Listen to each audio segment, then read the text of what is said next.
오늘 여러분과 함께 순종이 가져다주는 구원이라는 주제를 가지고 이 한 시기를 통해서 하나님의 많은 말씀들 가운데 하나님의 그 말씀을 순종한다는 것이 얼마나 또 귀한 것이고 아름다운 것인가를 다시 한번 깨우쳐보는 시간을 갖도록 하겠습니다. 아버지께서 이 땅 위에 육으로 계시다가 올리우시기 전에 마지막 남겨주신 말씀 중에 하늘어머니 말씀 잘 들으면 자다가도 떡이 생긴다 하신 그 말씀은 벌써 37년이 지난 말씀인데도 잊어지지가 않습니다. 그 말씀을 축약해서 보면 결국 순종하라는 뜻 아니겠습니까? 말씀을 잘 은혜롭게 듣게 된다면 뜻하지 않는 좋은 일들이 많이 생길 것이다. 이런 가르침이 그 속에 또 내재되어 있었고, 우리 교회가 작은 어떤 시온에서 오늘의 전 세계적인 큰 교회가 될 때까지 역시 어머니의 가르침과 말씀이 항상 우리를 또 이끌어 주셨고, 그 가르침 안에서 이제 전 세계 복음이 아시아의 복음과 또 유럽의 복음과 또 아프리카, 오세아니아, 또 북미, 남미, 또 우리 대한민국의 복음들이 주신 말씀대로 우리가 잘 따라갔을 때에는 정말 참 모든 복음이 은혜롭게 잘 진행이 됩니다만, 어느 정도 이렇게 하다가 보면 이건 나도 할 줄 아는데, 나도 이 정도 생각은 할 줄 아는데 라고 하는 이런 생각이 들 때에는 이 복음이 또 정체되거나 멈추거나 이런 어떤 그 상황을 지금까지도 보고 있습니다. 그래서 우리는 끝날까지 어디로 인도하시든지 아버지 어머니께서 또 인도하시는 인도를 따라서 구원의 길과 복음의 어떤 그 완성의 길로 달려갈 수 있는 여러분과 제가 꼭 되셔야 되겠습니다. 이제 선거일이 되면 여러분들은 후보자들을 보면서 투표를 다 하실 것입니다.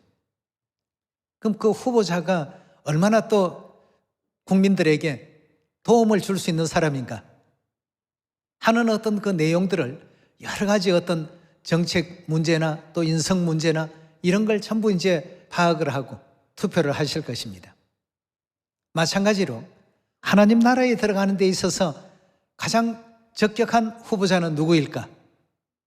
이걸 이제 만약 78억이라는 인류 인생 가운데 뽑게 된다라고 한다면 과연 어떤 사람을 가장 하늘나라에서는 우선순위로 뽑을까요? 무엇보다도 하나님 말씀에 어디로 인도하든지 그 가르침대로 실행할 줄 아는 사람을 가장 최우선적으로 선발하리라고 믿습니다. 또 그것은 제 개인의 생각이 아니고 성경에서도 그렇게 또 알려주고 있습니다. 하늘의 천사들이 만약 유권자라고 본다면 천사들이 전부 투표를 할 겁니다.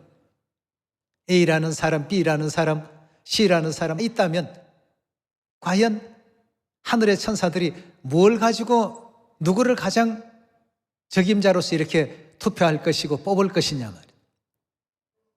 하늘나라 하나님께서 구원의 어떤 그 기준을 만들어주신 그 내용 속에 가장 우선적인 어떤 내용이 있다면 얼마나 하나님의 그 가르침대로 잘 실천하는가, 하나님의 가르침대로 잘 준행하는 자가 누구인가, 천사들은 아마 그 장면을 보지 않겠습니까?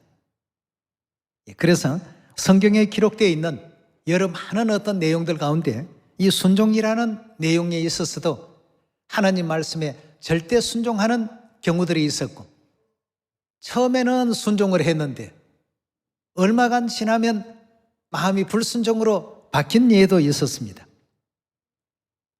다른 경우로 보면 반점은 순종하고 반점은 불순종하는 경우도 있습니다. 네 번째 경우는 아예 처음부터 끝까지 불순종하는 경우도 있습니다.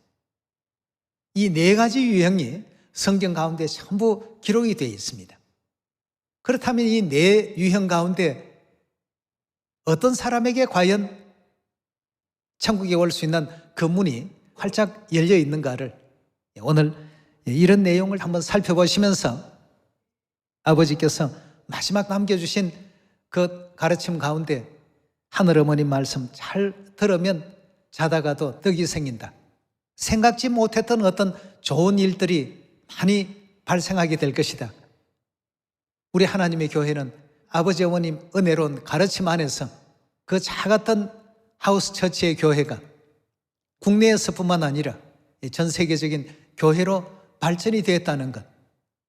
이 모든 것이 결국 주신 가르침 따랐을 때 일어났던 좋은 어떤 복음의 결과였다라고 이렇게 볼 수가 있겠습니다.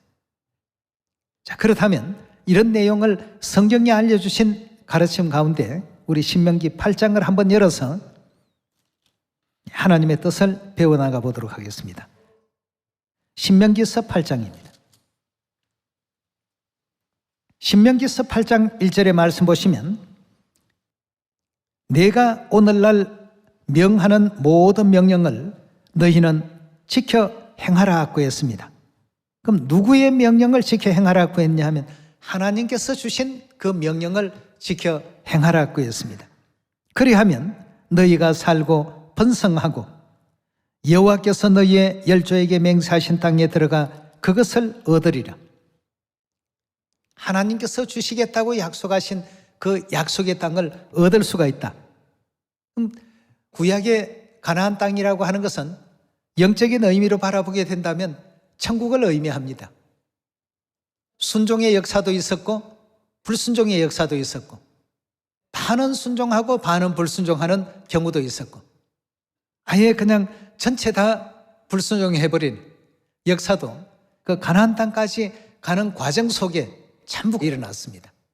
자, 그렇다면 오늘날 하늘 백성들이 영원한 천국에 들어가는 그 과정 속에는 반점은 순종하고 반점은 불순종하고 처음에는 100% 순종했다가 뭐 얼마 지나지 않아서 시험이 들거나 또 믿음의 기름이 떨어져서 100% 불순종해버리는 그러한 어떤 경우도 나올 수가 있을 것입니다. 신명기서 기록된 내용의 말씀을 보면 하나님의 말씀은 가나안 가는 그 순간까지도 또 가나안에 들어갔어도 항상 그 가르침대로 살아야 된다는 것을 오늘날 우리에게 가르침을 주시는 하나의 어떤 모형이요 그림자라고 볼 수가 있겠습니다. 2절의 말씀 보시면 내 하나님 여호와께서 이 40년 동안에 너로 광야의 길을 걷게 하신 것을 기억하라. 이는 너를 낮추시고 너를 어떻게 했다고요? 그럼 뭘 시험을 했느냐 이겁니다. 40년 동안에 40년 동안 하나님께서 시시때때로 시험 문제를 그 이스라엘 백성들에게 제시를 했습니다. 각자에게 각각 다른 문제를 제시했습니다.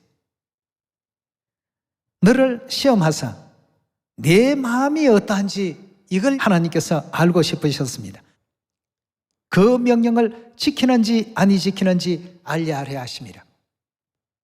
그 명령을 지키는지 아니 지키는지를 쉽게 얘기하면 순종하는지 불순종하는지 그 여부를 얼마 동안요? 가나안에 들어가는 그날까지 계속 그걸 점검하시고 체크하셨다고 했습니다.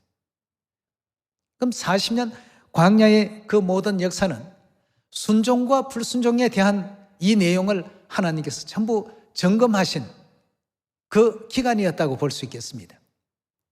그럼 오늘날 우리가 믿음의 광야길을 걷고 있는데요.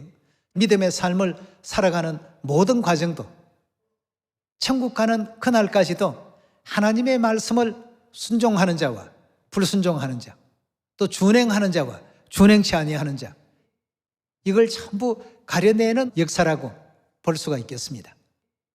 자, 그렇다면 그런 내용을 하나하나 살펴보도록 하겠습니다. 요한계시록 14장입니다. 요한계시록 14장 1절의 말씀 보도록 하겠습니다.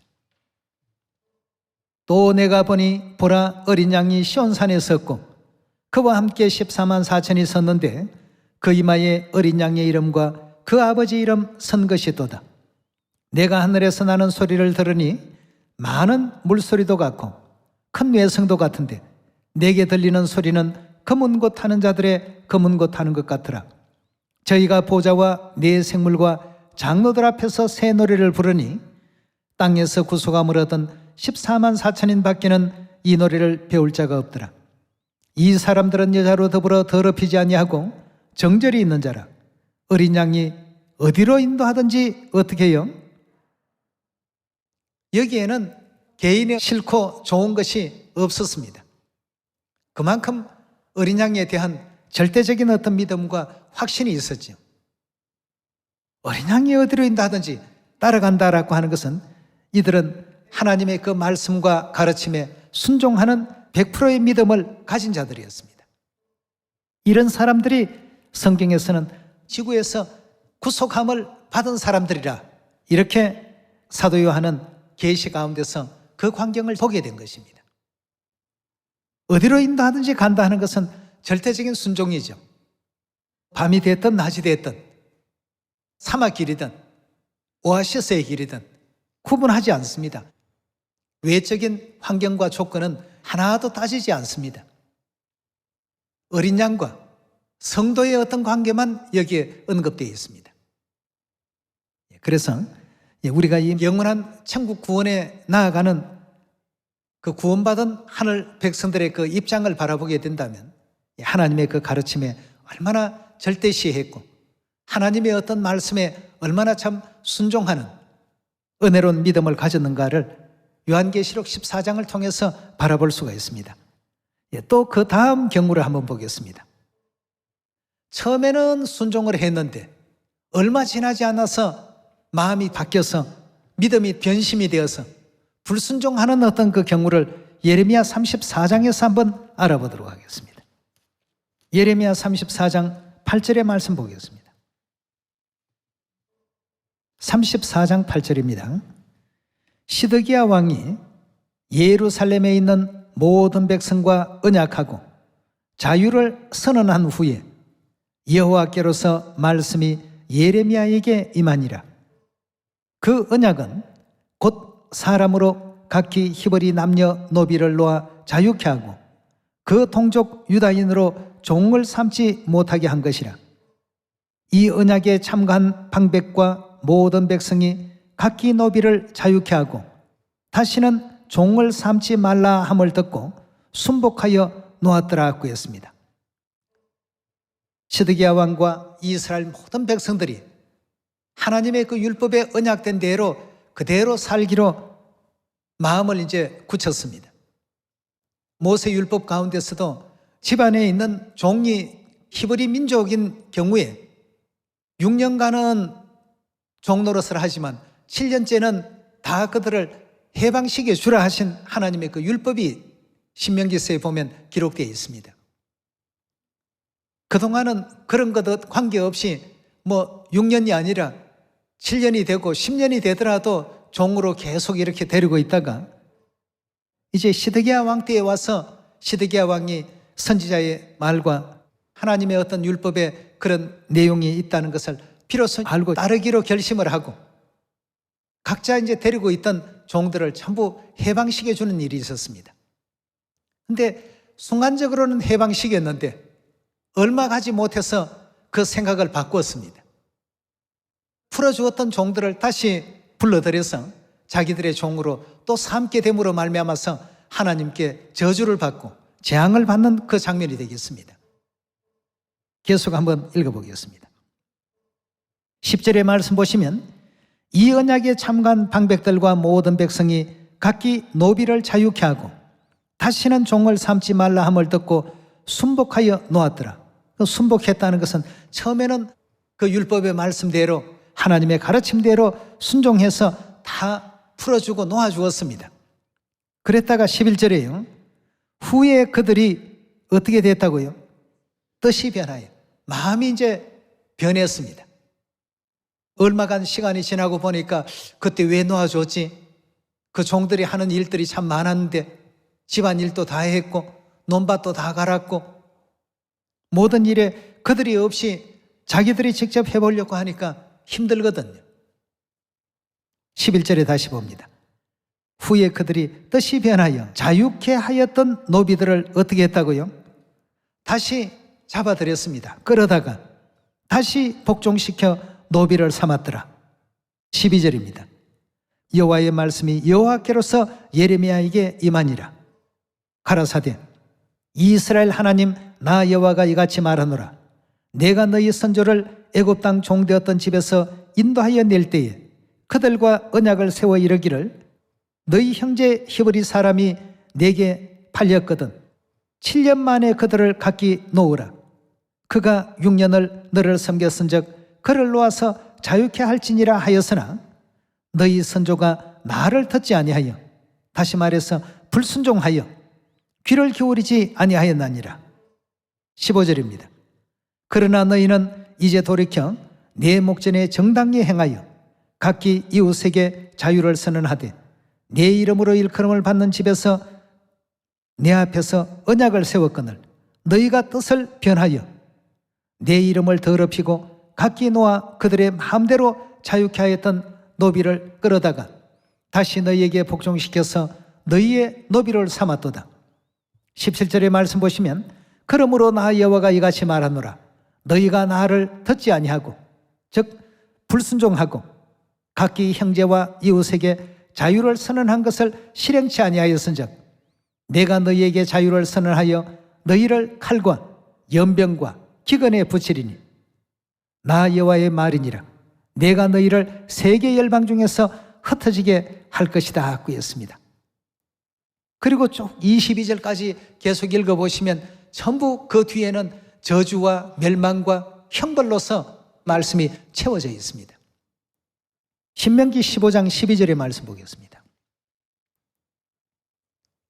내 동족 히브리 남자나 히브리 여자가 내게 팔렸다 하자 만일 6년을 너를 섬겼거든 제7년에는 너는 그를 놓아서 자유케 할 것이요 그를 놓아 자유케 할 때에는 공수로 가게 하지 말고 내 양무리 중에서 타작마당에서와 포도주 틀에서 그에게 후히 줄지니 곧 내 하나님 여호와께서 내게 복을 주신 대로 그에게 줄지니라 하고 했습니다.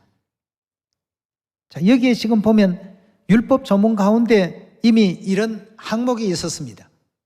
6년 동안 히브리 사람이 너에게 종살이를 하거든 6년은 종으로서 생활했을지라도 7년째 되면 그를 자유롭게 풀어주라고 했습니다. 시드기야 왕과 백성들이 다 그 뜻대로 순종하고 따르기로 했습니다. 놓아 보내겠다고 했으면 보내줘야 될 것인데 처음에는 다 풀어주었다가 얼마 지나지 않아서 다시 그들을 잡아들여서 하나님의 그 명령을 처음에는 순종을 했다가 후에는 불순종해버리는 이런 경우가 되었습니다. 그러니까 하나님께서 이제 말씀을 주시기를 너희가 그렇게 실행치 아니했기 때문에 이러이러한 결과가 나올 것이다. 연병과 또 재난과 재앙들이 너희에게 내리게 될 것이고 원수들의 칼날에 너희가 멸절함을 당하게 될 것이다. 불순종의 결과에 대한 내용들을 하나님께서 일깨워 주셨습니다. 자, 우리 요한계시록 14장을 보면 어린 양이 어디로 인도하든지 거기에는 절대적인 순종이 뒤에 따랐습니다. 예레미야 34장에는 보니까 한순간은 순종했다가 그 다음부터는 불순종이 또 이루어집니다. 하나님께서 이거 복 주신다라고 하지 않았습니다. 전부 멸절하시겠다라는 내용으로서 그 뒤에 22절까지 계속 이어진다는 것을 확인할 수가 있겠습니다. 그 다음 사무엘상 15장 말씀 보도록 하겠습니다. 자, 또 다른 경우의 순종에 대한 그 문제들을 보면 사울왕 때에 반은 순종하고 반은 불순종하는 그런 경우가 또 있었습니다. 하나님께서는 또 어떤 결말을 지어주시는지 사무엘상 15장입니다. 사무엘상 15장 1절의 말씀 봅니다. 사무엘이 사울에게 이르되 여호와께서 나를 보내어 왕에게 기름을 부어 백성 이스라엘 위에 왕을 삼으셨은즉 이제 왕은 여호와의 말씀을 들으소서. 만군의 여호와께서 이같이 말씀하시기를 아말렉이 이스라엘에게 행한 일 곧 애굽에서 나올 때의 길에서 대적한 일을 내가 추억하노니 지금 가서 아말렉을 쳐서 그들의 모든 소유를 남기지 말고 진멸하되 남녀와 소아와 젖먹는 아이와 우양과 약대와 나귀를 죽이라 하셨나이다.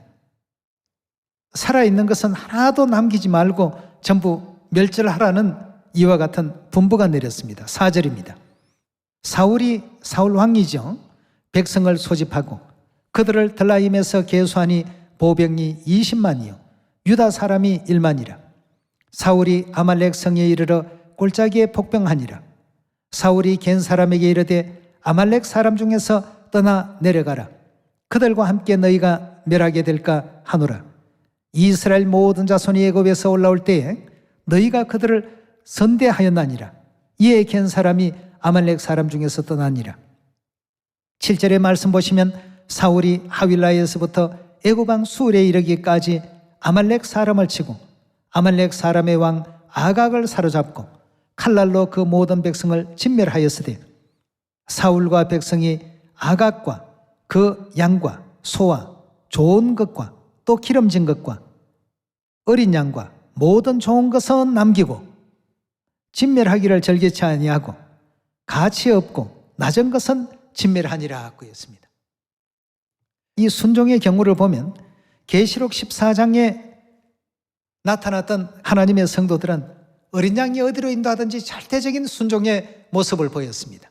그들은 성경에서 증거받기를 이 땅에서 구속받기에 합당한 자로서 여김을 입은 자들이었습니다. 예레미야 34장에 시드기야 왕과 그 유다 백성들의 경우를 바라보게 되면 처음에는 100% 순종했습니다. 근데 얼마간 시간이 지나고 난 후에 100% 불순종으로 돌아섰습니다. 그런 경우였습니다. 근데 사무엘상 15장에는 보면 한 가지 일을 반은 순종하고 반은 불순종했습니다. 비루먹고 형편없는 그런 짐승들은 가치 없는 것은 전부 죽이고 좀 살찌고 또 가치가 있다 싶은 것은 전부 살려서 돌아왔습니다. 하나님께서 오늘날 우리가 천국으로 나아가는 길이 하나님의 그 뜻을 준행하는 데 있어서 다양한 어떤 형태의 불순종의 그 모습들을 옛날 역사를 통해서 다 지금 보여주고 계십니다. 100% 순종하는 사람, 그것도 끝까지 따라가는 사람, 얼마간은 100% 순종하다가 얼마간 또 불순종하는 그런 경우의 사람, 사울왕과 이스라엘 그 군대와 같이 반은 순종하고 반은 불순종하는 경우의 사람, 또 아예 처음부터 다 불순종하는 사람, 이런 여러 가지 유형들을 하나님께서 보여주시면서 결국 사울에게서 하나님의 신이 떠나버리고 악신이 그 사울을 괴롭게 하는 경우를 사무엘상에서 보았고, 사무엘이 사울 왕을 굉장히 참 아꼈는데 사울이 그렇게 됨으로 말미암아서 너무나도 안타까워서 왕이 어찌 이렇게 했습니까? 이 안타까워하는 그 장면이 그 뒤에 보면 등장하고 있습니다. 자, 그렇다면 이 순종과 불순종의 모든 어떤 내용은 왜 하나님께서 이렇게 중요하게 여기셨느냐 하면 순종치 못한 사람들이 가나안 땅에 못 들어간 것처럼 순종치 못한 사람들은 천국에 갈 수 없기 때문에, 이래서 이제 하나님께서 구약의 그림자의 역사 속에 이 모든 장면들을 보여주셨던 것입니다. 우리 히브리서 3장으로 한번 말씀 옮겨봅시다. 히브리서 3장 14절의 말씀 함께 보겠습니다. 우리가 시작할 때에 확실한 것을 끝까지 견고히 잡으면 그리스도와 함께 참여하는 자가 되리라. 어디에 참여한다고요? 하늘 그 영광에 참여하는 자가 될 수 있다고 했습니다. 18절로 넘어갑니다. 또 하나님이 누구에게 맹세하사 그의 안식에 들어오지 못하리라 하셨느뇨. 어떤 자가 못 들어간다고요? 순종치 아니하던 자에게가 아니냐. 이로보건대 저희가 믿지 아니함으로 능히 들어가지 못한 것이라고 했습니다. 가나안에 들어가지 못한 것은 다른 그 어떤 요소보다도 순종치 아니하는 이 요소가 가장 큰 것이라고 했고, 신명기 8장에서도 하나님께서 그 명령을 지키는지 안 지키는지 날마다 시험해 보셨다라고 이렇게 말씀하고 있습니다. 이 40년간 하나님께서 순종하는 마음인가 그렇지 못한 마음인가? 이걸 이제 지켜보신 것이라고 했는데요. 결국 히브리서 3장 18절에 주신 말씀의 그 결론을 보면 순종치 아니하던 그 사람들이 하나님께서 예비해 놓으신 그 영원한 안식, 영적으로 표현해 본다면 천국 안식에 들어갈 수 없다라는 이와 같은 사실을 설명하고 있는 대목이 되겠습니다. 4장 6절의 말씀 보겠습니다. 같은 말씀인데요. 그러면 거기 들어갈 자들이 남아있거니와 복음 전함을 먼저 받은 자들은 순종치 아니함을 인하여 어떻게 했다고요? 들어가지 못하였다고 했습니다. 그 순종치 아니함으로 들어가지 못했기 때문에 7절에 뭐라고 했습니까? 오랜 후에 다윗의 글에 다시 어느 날을 정하여 오늘날이라고 미리 같이 일렀으되 오늘날 너희가 그의 음성을 듣거든 그의 음성을 들을 기회가 너희에게 주어지거든 너희는 그 마음을 어떻게 하라고 했습니까?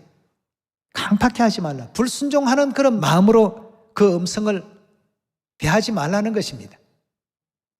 노아와 같이 노아가 하나님의 모든 말씀에 준행하였더라. 이 구원받은 사람들은 항상 하나님의 그 음성을 대할 때 강팍한 마음으로 대하지 않습니다. 그 말씀을 즐겨 순종하는 쪽으로 이렇게 대하기 때문에 오늘날 너희가 그의 음성을 듣거든 너희 마음을 강팍해 하지 말라. 또 11절의 말씀 보겠습니다. 그러므로 우리가 저 안식에 들어가기를 힘쓸지니 이는 누구든지 저 순종치 아니하는 본에 빠지지 않게 하려 함이라. 순종치 아니하는 그 본에 빠지지 않게 하기 위해서 하나님께서는 이런 구약의 그림자의 역사를 만들어 놓으셨습니다. 오늘날 하나님께서는 우리 인류 인생들을 구원하시기를 기뻐하십니다. 영원한 천국에 다 데려가시기를 원하시는데 이 땅에 살아가는 과정에서 생각의 가치관이 다르고 삶의 어떤 목표가 다르다가 보니까 한순간은 하나님 말씀 쪽에 서긴 했는데 살다가 보니까 그렇게 살려고 하니까 뭔가 좀 불편하다.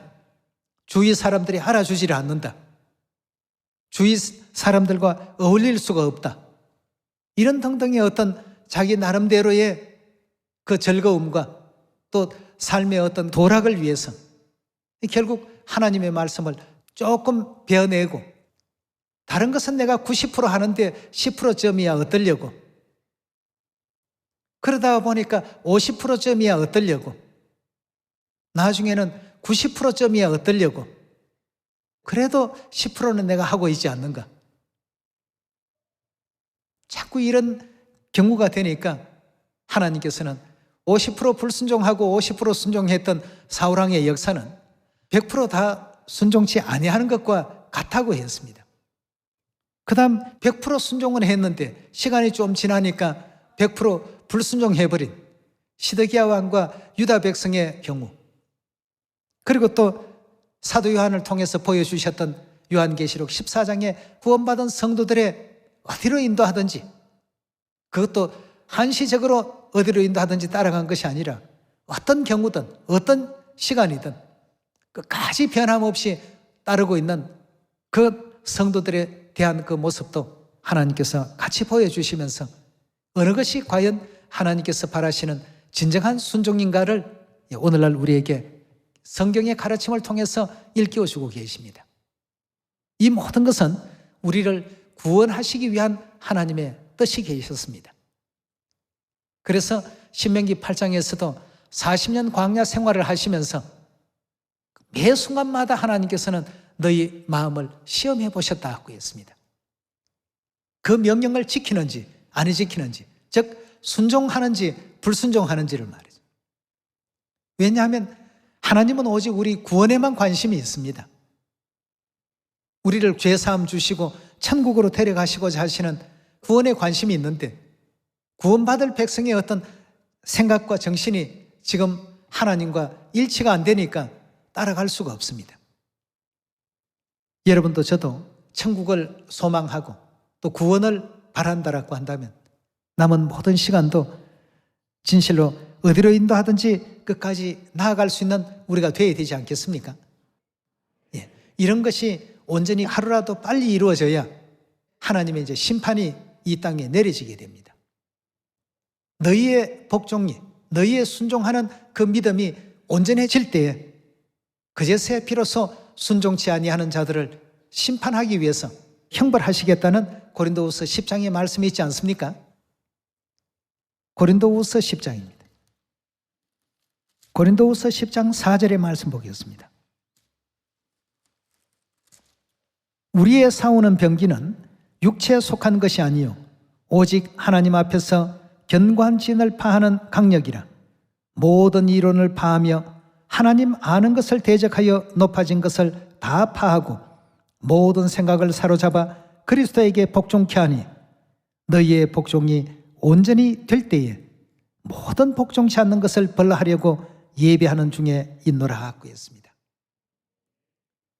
그럼 결국 심판이 언제 이루어지느냐 하면 우리의 하나님에 대한 그 모든 믿음과 또 말씀에 대한 순종이 온전히 이루어질 때 복종치 아니하는 이 세상을 형벌하시겠다, 심판하시겠다고 이렇게 알려주고 계십니다. 우리 주위에 일어나는 우크라이나 사태라든가 또는 미얀마 사태나 현재 겪고 있는 코로나 사태나 전 세계가 다 겪고 있는 이런 어떤 대재앙의 징후 속에 우리가 무엇이 과연 부족한가? 오늘의 우리의 믿음 가운데서 어떤 점이 하나님께서 시험을 하실 때 낙제 점수를 받고 있고 어떤 것이 월등한 어떤 우등 점수를 받고 있는가? 잘 다시 한번 되새겨 보시면서 오늘 또 어디로 인도하시든지 그 선하신 가르침대로 살아갈 줄 아는 여러분과 저의 은혜로운 믿음의 시간들이 다 되시길 바라겠습니다. 하늘 어머님 말씀 잘 들으면 자다가도 떡이 분명히 생깁니다. 뜻하지 않는 좋은 일들이 많이 발생할 것이니까 그렇게 꼭 굳게 믿으시고 말씀대로 살아가는 하늘 가족들이 다 되시길 부탁드리면서 오늘 말씀 이것으로 마치도록 합니다. 감사합니다.